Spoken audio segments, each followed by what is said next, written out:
사람들은 말합니다. 자매로 태어나면, 그것도 같은 날 태어났다면 서로를 가장 잘 이해하고 가장 든든한 편이 되어줬을 거라고요. 저도 그렇게 믿고 싶었습니다. 어릴 때는 정말 그랬거든요. 같은 날 태어났고, 같은 집에서 자랐고, 같은 밥상에 앉아 같은 반찬을 먹었습니다. 사진을 보면 어릴 적 우리는 정말 쌍둥이처럼 보이기도 했습니다. 그런데요, 사람들이 모르는 게 하나 있습니다. 같은 날 태어났다고 같은 삶을 사는 건 아니라는 것. 저희는 분명 같은 날 세상에 나왔지만 세상이 우리를 대하는 방식은 처음부터 달랐습니다. 제가 언니였습니다. 몇 분 먼저 태어났다는 이유로. 그날부터 제 이름 앞에는 늘 언니니까라는 말이 붙었습니다. 언니니까 참아. 언니니까 양보해. 언니니까 동생 챙겨야지. 그 말은 축복처럼 들리지 않았습니다.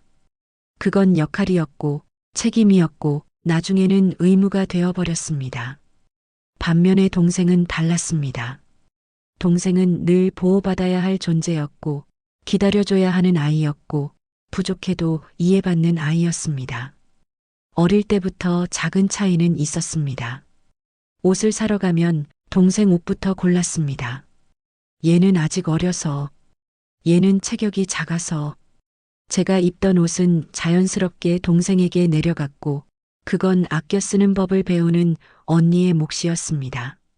장난감을 사면 동생이 먼저 만졌고 제가 울면 이런 말이 돌아왔습니다. 언니가 왜 그걸로 울어? 동생한테 양보 좀 해. 그때는 몰랐습니다. 그게 단순한 훈육인지 아니면 이미 정해진 구분선이었는지. 학교에 들어가서도 비슷했습니다. 동생이 울면 집안 분위기가 바뀌었고 제가 울면 왜 또 그러냐는 한숨이 먼저 나왔습니다. 제가 억울하다고 말하면 내가 좀 참아라로 끝났고 동생이 억울하다고 말하면 어른들이 나섰습니다. 그때부터였던 것 같습니다. 저는 제 감정을 설명하는 걸 포기하게 됐고 동생은 감정을 표현하는데 익숙해졌습니다. 사람들은 지금도 말합니다. 그래도 자매면 좋았을 거야. 같은 날 태어났으니 남다르지 않았어? 그럴 때마다 저는 웃기만 합니다. 설명하기에는 너무 길고 설명해도 이해받기 힘든 이야기니까요.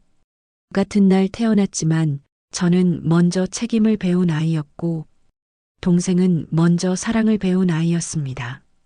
그 차이는 아주 작게 시작됐지만 시간이 지나면서 돌이킬 수 없을 만큼 벌어지고 말았습니다. 그땐 몰랐습니다. 이날들이 훗날 우리 자매를 갈라놓는 첫 번째 장면이 될 줄은요. 그때는 몰랐습니다. 그 차이가 단순한 성격 차이인지 아니면 이미 누군가는 선택받고 있었던 건지 아주 사소한 순간들에서 그 차이는 점점 또렷해졌습니다. 부모님은 늘 공평하다고 말하셨습니다. 우린 똑같이 키웠어. 차별한 적 없어. 하지만 집안에서 흐르는 공기는 달랐습니다. 말하지 않아도 모두가 아는 규칙 같은 게 있었거든요.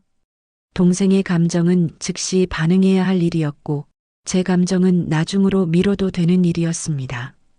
동생이 아프면 집안이 멈췄습니다. 약국에 뛰어가고 죽을 끓이고 밤새 옆에 앉아 숨소리를 확인했습니다. 제가 아프면 좀 쉬어라 한마디가 전부였고 대신 이런 말이 따라왔습니다. 언니니까 이 정도는 괜찮잖아. 그 말은 위로처럼 들렸지만 사실은 아픔의 우선순위를 정하는 말이었습니다. 학교 행사도 마찬가지였습니다. 제가 상을 받아와도 잘했네 한마디로 끝났고 동생이 작은 성과를 내면 친척들까지 불러 자랑을 했습니다. 사진을 찍을 때도 동생은 가운데 저는 늘 옆이었습니다. 그때는 그게 자연스러운 줄 알았습니다. 항상 그래왔으니까요. 부모님의 시선은 늘 동생을 먼저 찾았습니다.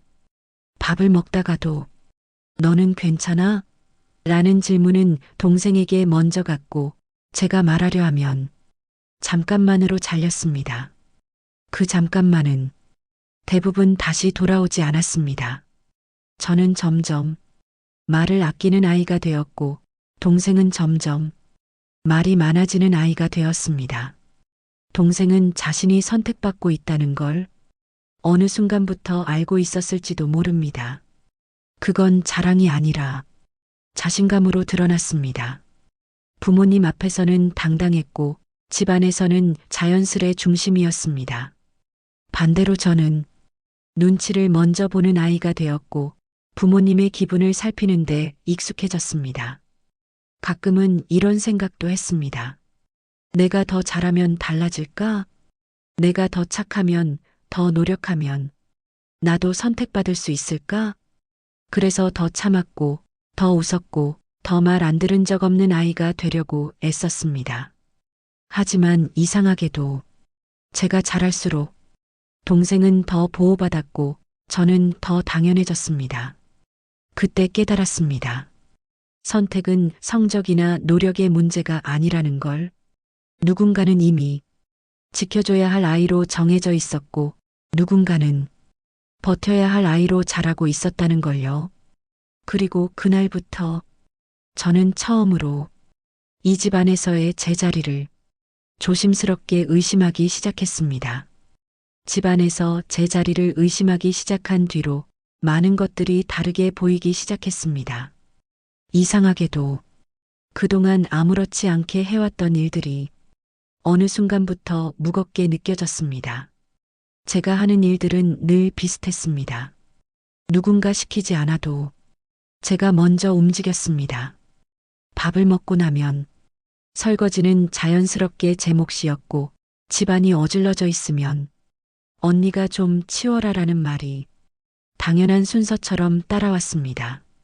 그 말에 질문은 없었습니다. 왜인지 묻는 순간 제가 이상한 사람이 되는 분위기였으니까요. 동생이 해야 할 일이 생기면 늘 이런 말이 먼저 나왔습니다. 동생은 아직 어리잖아. 공부해야 하잖아.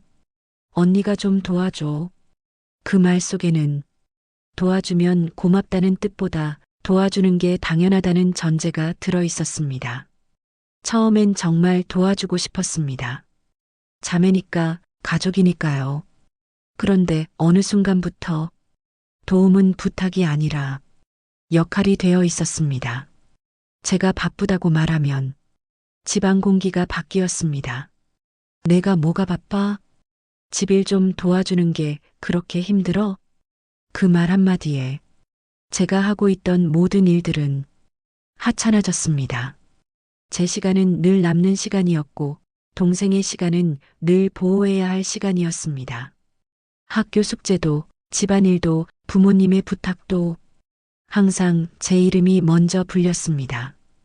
동생이 실수하면 괜찮아, 그럴 수도 있지였고 제가 실수하면 언니가 왜 그랬어? 가 돌아왔습니다. 그 차이는 소리 없이 저를 깎아먹고 있었습니다. 그렇게 희생은 칭찬도 감사도 없이 점점 기본값이 되었습니다. 제가 잘해도 원래 내가 해야 할 거잖아였고 제가 못하면 그것도 못하냐가 되었습니다. 그러다 보니 저 스스로도 제 희생을 대수롭지 않게 여기게 됐습니다. 이 정도는 참을 수 있어. 언니니까 당연한 거야. 그 말들을 제 입으로 먼저 하게 되었을 때 이미 늦었는지도 모릅니다. 가끔은 거울을 보며 이런 생각을 했습니다. 나는 언제부터 이렇게 아무것도 바라지 않는 사람이 됐을까? 기대하지 않으면 실망도 없다는 걸 일찍 배워버린 탓이었습니다. 동생은 점점 자신이 중심인 삶에 익숙해졌고 저는 점점 누군가의 뒤를 정리하는 사람에 익숙해졌습니다. 그 간격은 눈에 보이지 않았지만 확실히 존재하고 있었습니다. 그리고 그때는 몰랐습니다. 이 당연해진 희생이 언젠가 제 삶 전체를 흔들 전조였다는 것을요. 희생이 당연해지자 자연스럽게 꿈은 사치가 되었습니다. 아무도 제 꿈을 막겠다고 말한 적은 없었습니다. 다만 그걸 허락해 준 적도 없었을 뿐입니다. 제가 하고 싶은 이야기를 꺼내면 부모님의 표정이 먼저 변했습니다. 그건 나중에 해도 되잖아. 지금은 집이 중요한 때야. 동생부터 자리 잡고. 그 말들은 명령이 아니라 조언처럼 들렸지만 결국 같은 뜻이었습니다. 내 꿈은 우선순위가 아니다. 어릴 때 저는 글 쓰는 걸 좋아했고 혼자 상상하는 시간을 좋아했습니다. 책을 읽고 있으면 그 시간이 유일하게 숨 쉴 수 있는 순간이었는데 그마저도 종종 이렇게 끊겼습니다. 그런 거 읽을 시간 있으면 집안일이나 좀 도와. 그 말이 반복될수록 책은 점점 가방 속 깊숙이 들어갔고 꿈도 함께 접혔습니다. 반면 동생의 꿈은 달랐습니다. 동생이 뭘 하고 싶다고 말하면 부모님은 바로 계산을 시작했습니다. 학원은 어디가 좋은지, 돈은 어떻게 마련할지, 누가 뒷바라지할지. 그 대화 속에는 망설임보다 확신이 있었습니다. 얘는 가능성이 있어. 얘는 잘 될 거야. 그 말을 들을 때마다 제 안에서는 이상한 감정이 고개를 들었습니다. 부러움도 질투도 아닌 설명하기 어려운 무력감이었습니다. 제가 꿈을 말할 때는 늘 현실이 따라붙었습니다. 그게 밥 먹여주니? 세상 그렇게 만만하지 않아. 내 처지에 무슨 꿈이야. 그 말들은 걱정의 옷을 입고 있었지만 결국 제 꿈을 조용히 내려놓게 만드는 말들이었습니다. 결국 저는 꿈이라는 단어를 입 밖으로 꺼내지 않게 되었습니다. 꿈을 말하지 않으니 비웃음도 없었고 설명할 필요도 없었습니다. 대신 마음 한구석에 쌓인 무게는 아무도 모르게 점점 커져갔습니다. 동생은 점점 자신의 길을 향해 나아갔고 저는 점점 누군가의 길을 정리하는 사람이 되었습니다. 같은 집, 같은 부모, 같은 날 태어났지만 우리는 전혀 다른 방향을 보고 있었습니다. 그리고 그때는 몰랐습니다. 이렇게 눌러둔 꿈이 언젠가 제 인생을 건 선택 앞에서 다시 모습을 드러내게 될 줄은요. 꿈을 말하지 않게 된 뒤로 제 하루는 더 단순해졌습니다. 집과 학교, 집과 일, 그리고 다시 집. 그 안에서 저는 크게 벗어나지 않는 사람으로 살아가고 있었습니다. 누구도 저를 말리지 않았고 누구도 저에게 묻지 않았습니다. 너는 괜찮니? 라는 질문은 언제부터인가 이 집에서 사라져 있었습니다. 집은 여전히 익숙했지만 어느 순간부터 숨이 막히는 공간이 되었습니다. 아침에 눈을 뜨면 오늘도 해야 할 일들이 머릿속에 먼저 떠올랐고 그 목록 속에는 언제나 제 이름이 있었습니다. 그럴 때마다 이런 생각이 스쳤습니다. 여기서 계속 살면 나는 어디까지 사라지게 될까? 결정적인 계기는 아주 사소한 말이었습니다. 너는 집에 있으니까 괜찮잖아. 그 말을 들은 순간 가슴 안쪽이 조용히 무너졌습니다. 집에 있다는 이유만으로 제 시간과 제 삶이 항상 남아있는 것처럼 취급받는다는 사실을 그제야 또렷이 깨달았기 때문입니다. 그날 밤 저는 처음으로 집을 떠나는 상상을 했습니다. 대단한 계획은 없었습니다. 어디로 갈지도 무엇을 할지도 정확히 알지 못했습니다. 다만 한 가지는 분명했습니다. 이 집을 떠나지 않으면 나는 끝내 나를 선택하지 못할 것이라는 것. 짐을 쌀 때도 큰 소리는 나지 않았습니다. 옷 몇 벌, 책 몇 권, 그리고 오래된 사진 한 장. 그마저도 혹시 불편해할까봐 조심스럽게 챙겼습니다. 언제까지나 눈치를 먼저 보는 사람이었으니까요. 부모님께 말했을 때 놀라움보다 먼저 나온 말은 이것이었습니다. 갑자기 왜? 집에 있는데 뭐가 불편해? 그 질문 속에는 제가 떠날 수 있다는 가능성조차 들어있지 않았습니다. 저는 길게 설명하지 않았습니다. 설명은 늘 제 몫이었고 결국 이해받지 못한다는 걸 이미 알고 있었으니까요. 동생은 아무 말도 하지 않았습니다.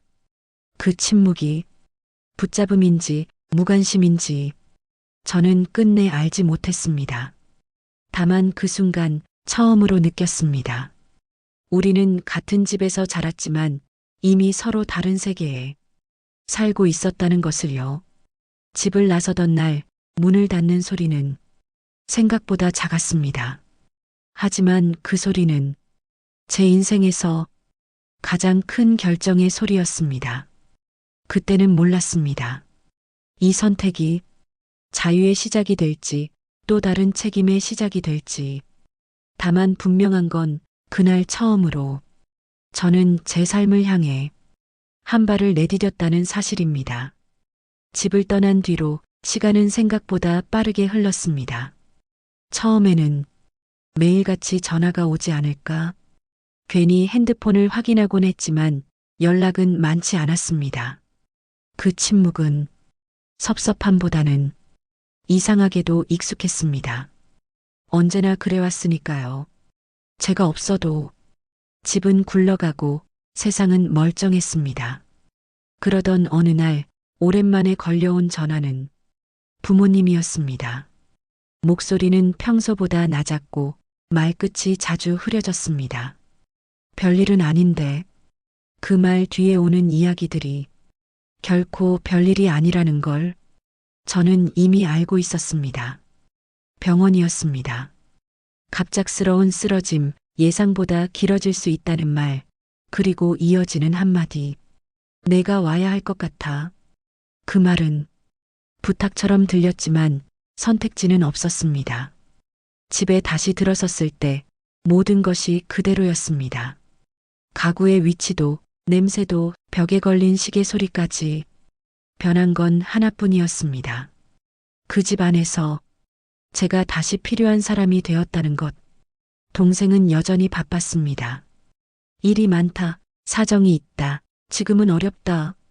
그 말들은 어디서 많이 들어본 말들이었습니다. 그리고 자연스럽게 부모님의 시선은 다시 저를 향했습니다. 너는 시간 되잖아. 내가 좀 도와줘야지. 그 말에 이상하게도 화가 나지 않았습니다. 이미 예상하고 있었으니까요. 병실에서의 시간은 길고 조용했습니다.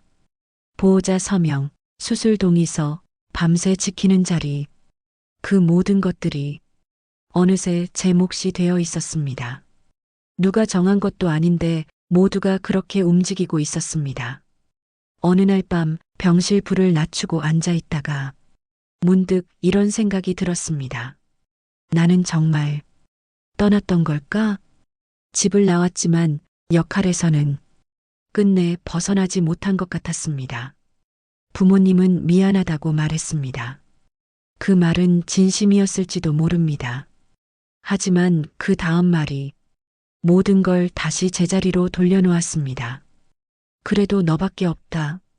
그 말은 위로도 고마움도 아니었습니다. 그건 다시 한번 제자리를 정해주는 말이었습니다. 그날 이후로 저는 다시 집에 머물게 되었습니다.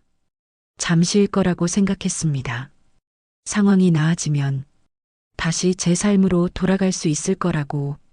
하지만 마음 한구석에서는 이미 알고 있었습니다.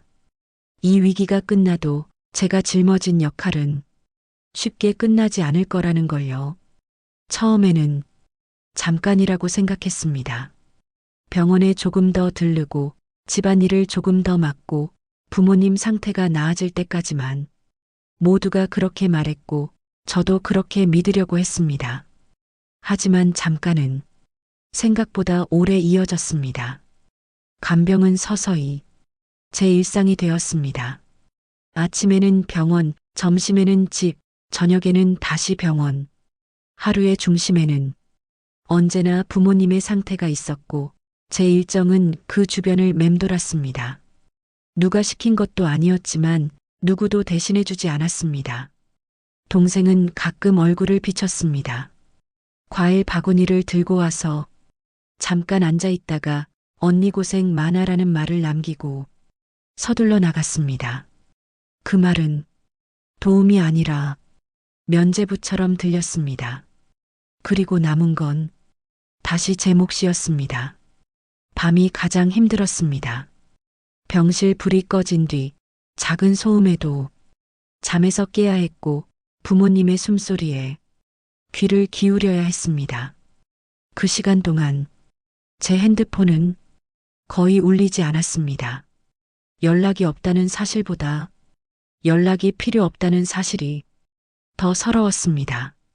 몸은 점점 망가졌습니다.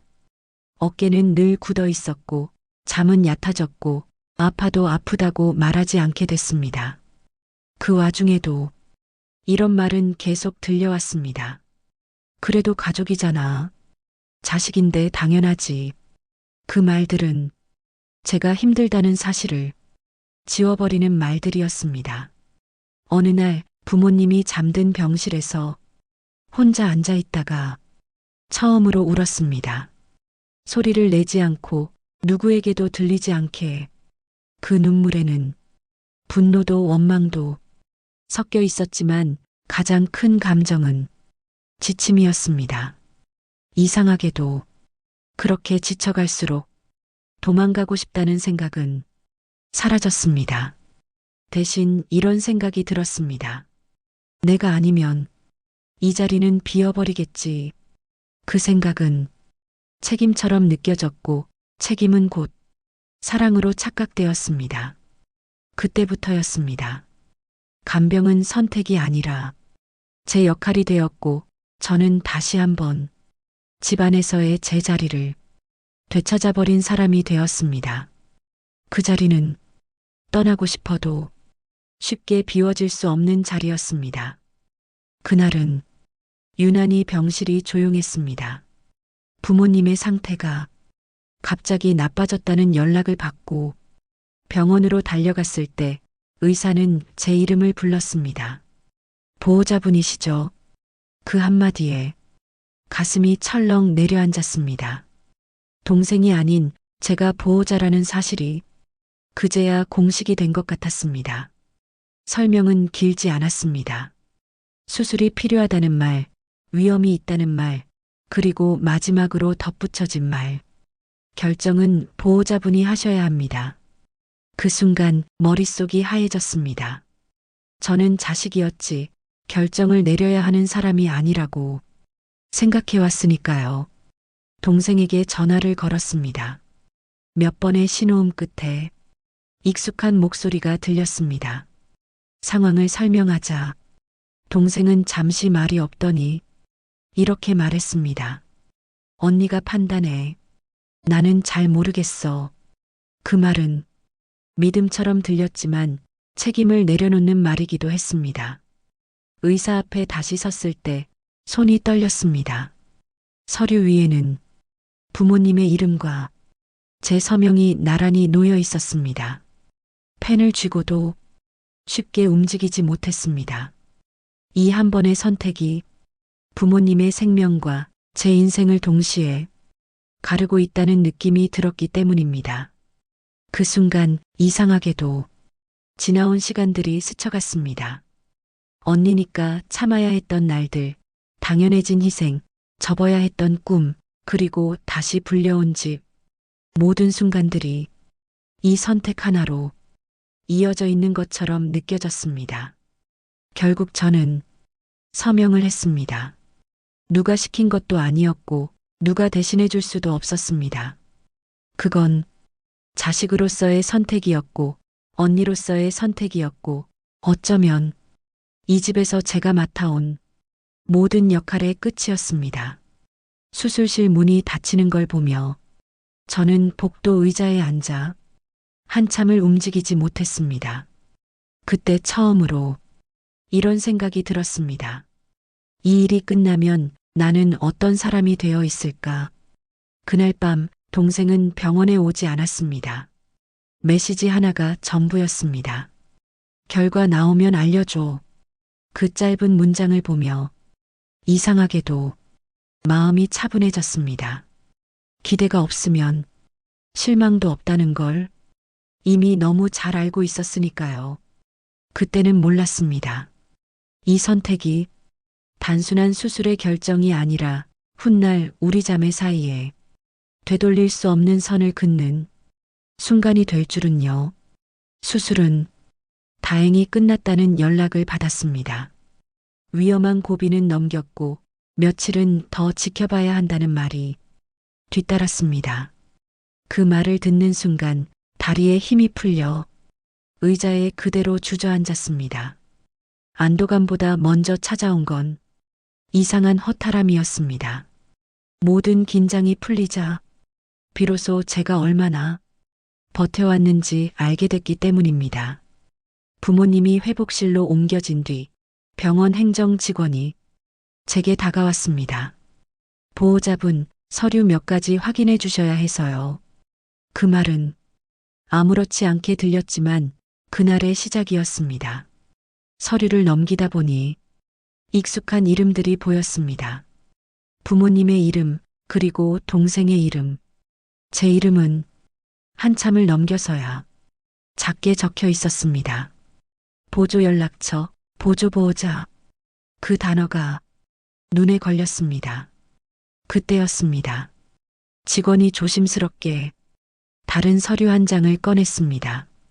이건 미리 작성해 두신 문서인데요. 유산 관련 서류였습니다. 갑작스러운 상황에 대비해 정리해 두었다는 설명이 이어졌지만 저는 그 말을 제대로 듣지 못했습니다. 종이에 적힌 내용은 생각보다 단순했습니다. 대부분의 재산은 동생에게, 집은 동생 명의로, 제 이름 옆에는 짧은 문장이 하나 있었습니다. 기타 사항 없음. 그 문장을 보는 순간 가슴이 철렁 내려앉았습니다. 분노도 억울함도 아닌 묘한 감정이 밀려왔습니다. 마치 이미 알고 있던 사실을 다시 확인한 느낌이었습니다. 동생에게 전화를 걸었습니다. 이번에도 쉽게 연결되었습니다. 조심스럽게 물었지만 동생의 대답은 담담했습니다.